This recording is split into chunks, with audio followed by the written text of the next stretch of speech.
Umiibig tayo sapagkat ang naunang umibig sa atin ay si Jesus.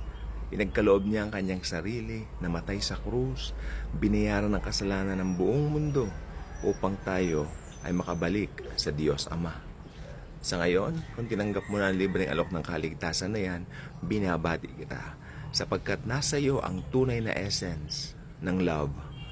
Nasa iyo ang tunay na kahulugan ng pag-ibig na siyang ating babasahin sa atin pong mga Biblia. That's why if you have your Bibles with you, I ask you to get it. Kung mga Bible apps yan, open it. Puntahan natin ang 1 John chapter 4 verse 19. 1 John chapter 4 verse 19. Atin pong tunghayan ang napakagandang maluwalhating talatang ito. Atin pong babasahin sa pangalan ng Panginoong Jesucristo. Ito po ang Biblia. So, unang 1, kapitulo 4, mga talatang 19 hanggang 21. Tayo'y umiibig sapagkat ang Diyos ang unang umibig sa atin. Ang nagsasabing iniibig ko ang Diyos, subalit napupuot naman sa kanyang kapatid ay sinungaling. Kung ang kapatid na kanyang nakikita ay hindi niya magawang ibigin, paano niya maiibig ang Diyos na hindi niya nakikita? Ito ang utos na ibinigay sa atin ni Kristo. Ang umiibig sa Diyos ay dapat ding umibig sa kanyang mga kapatid. Okay? So, maliwanag pa po ba sa sikat ng araw? Yun pong nabasa po natin. No? Binigyan din po roon 3 bagay. No? Ang tunay na pag-ibig ay nagmumula lang po kay Kristo. 'Di ba? Hindi mo maibibigay ang something na wala sa iyo. Binigay sa iyo ni Kristo ang kanyang pag-ibig. That's why we can easily share that love to other people. Ngayon, pangalawa, yung utos ni Kristo, magmahalan po tayo, no?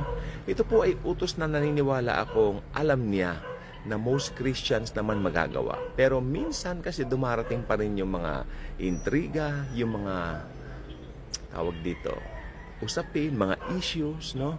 Kaya sometimes mahirap ibigin, sabi nila. Pero hindi po. Kung nandyan, built-in ang pag-ibig ni Christ, we can love other people, especially the believers. Binigyan ng Panginoon ng distinction ang pagmamahal natin. Yes, mahalin natin ang lahat ng tao, pero higit na mahalin at ibigin natin ang mga mananampalataya na kapatid natin kay Lord. Kahapon po, inabot na po kami ng almost mag-aalauna na yata, no? Ilang kapatid sa Panginoon, nag-meet kami, kumain kami sa labas, no? At napakaganda po na naging usapan namin. Pinag-uusapan namin si Lord, pinag-uusapan namin yung mga bagay na sa ministry, ganyan. That's why yung mga, may nakita po akong parang ano doon parang crew o parang manager yata na isa doon na naghihintay ng kanyang ship.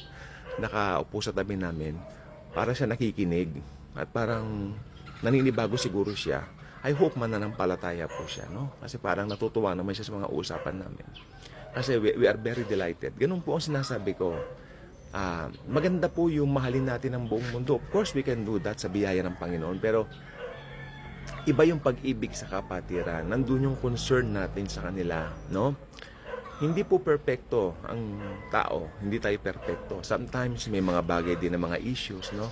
Meron po yan. Lahat po ng churches may issues. I believe in that. Lahat po ng mga, kay institutional church man yan, kay house church yan, lahat po ng yan may issues. Pero, sabi po ng Bible, makikilala pala tayo ng buong mundo na kay Kristo tayo kung magmamahalan po tayo, no? Napakaganda. Paano magmamahalan? Simple concern. Simple. Kung nangangailangan, bigyan mo. Isang kapatid sa Panginoon kahapon, ito, baka sabihin, pinagmamalaki yung gawa ko. Hindi naman po. Alam ko may pangangailangan, nakapagbigay naman po tayo kahit papano. Yes. Thank you very much, Lord. Ito naman, sabi ng Bible, sa binasa natin sa Bible kanina, we love because He first loved us. Ngayon naman, we can give because He first gave us. Binigay niya si Kristo sa atin,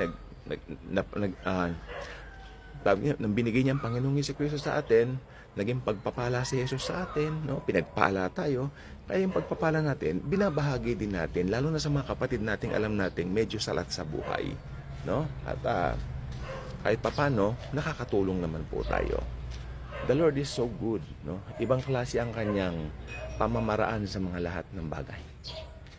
Ngayon, tungkol naman po sa buhay ng isang mananampalataya tayo dadako, did you know that God loves you very much?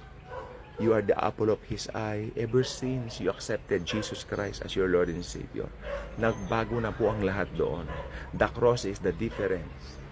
That is something na meron tayong wala ang mundo. 1 Corinthians chapter 1 verse 18. The power of the cross is foolishness to those who are perishing. But to us it is the power of God. I mean, the preaching of the cross pala is foolishness to those who are perishing.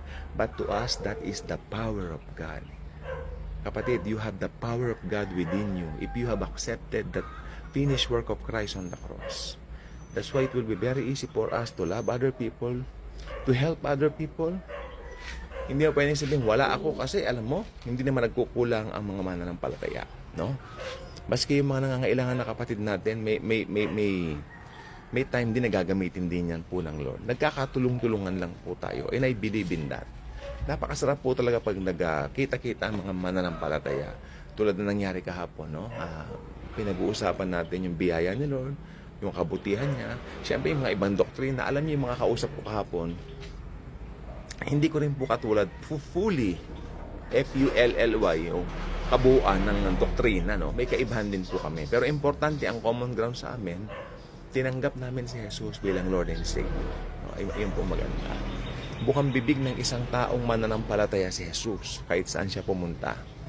Kahit saan siya pumunta, sa mga kainan man o kahit na ano pa man yan, si Lord Jesus ang bukang bibig natin. Hindi siya mawawala sa usap, no? Sapagkat nag-uumapaw yung pag-ibig ng Lord Jesus sa atin. Paano mo hindi ibubuka ang bibig mo? Paano mo hindi sasabihin sa ibang tao ang katotohanan ng kanyang kabutihan sa atin? Ipagkakalat mo talaga ito. Talagang sasabihin mo, hey, Jesus loves me, no? Talagang tulad ng nasa litratong yan, tingnan po ninyo yan, parang sinihan, di po ba? Pero ipinapakita po dyan na sa dami ng mga taong yan, si Jesus ang sentro, si Jesus ang bida, no? Hindi pwedeng maging bida yung mga gawa natin, hindi mo pwedeng sabihin na, tingnan niyo yung talata natin, yung iba binibida nila, mahal ko ang Diyos. Of course, maganda po yan. Pero tandaan mo, you can only love God because He first loved you. Sabi ng Bible, umiibig tayo, o sa ibang salin, meron tayong kapasidad na umibig sa ibang tao because nauna tayong inibig ng Diyos sa pamamagitan ng pagsusugo niya sa kanyang anak na si Jesus. Di ba? Yun ang kanyang pag-ibig. Ang kanyang anak ay namatay sa krus ng Kalbaryo, binayaran lahat ng kasalanan natin, past, present, at future sins man yan, bayad na pong lahat yan, at ang gagawin lang po natin ay pasalamatan ng Diyos sa kanyang kabutihan sa mga buhay po natin. The Lord Jesus Himself is the ultimate expression of God's love sa atin. Kaya kung may pinagdadaanan ka, hindi ko alam kung ano yan. Pero ito lang sasabihin ko sa iyo, dumaan din ako dyan.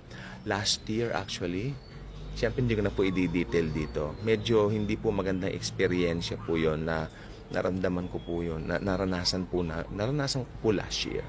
No? Pero sa gitna ng mga kabagabagan, ng takot na yan, Jesus' presence with me. I believe. Alam po ba ninyo, the more na ikaw ay down, the more na ikaw ay parang hindi mo na alam ang iyong gagawin, no? Nandoon talaga, damang-damo mo ang presensya ng Panginoong Hesus. Napakalakas. Kaya sabi ko po sa vlog ko po kahapon, walang problema ang hindi pwedeng malutas sapagkat kasama natin si Jesus, no? Ano mang problema yan, malulutas yan. Lulutasin ng Panginoon. Lutas na po lahat. Express the manifestation of it by expressing it through the love of Christ na nasa atin na. Ka-good vibes na po ba kayo? Kung hindi pa po kayo ka-good vibes, I invited yun maging ka-good vibes na, no? At i-share ninyo ang video ito kung na-bless kayo dito. Ito lang po, i-share nyo ang video ito at sabihin nyo rin sa mga kaibigan nyo maging ka-good vibes na at sabay-sabay nating itanghal ang nag-iisang pangalan na makapagliligtas sa buong mundo, ang Panginoong Jesucristo. The name of Jesus alone saves. The name of Jesus alone is most powerful. God bless, mga good vibes.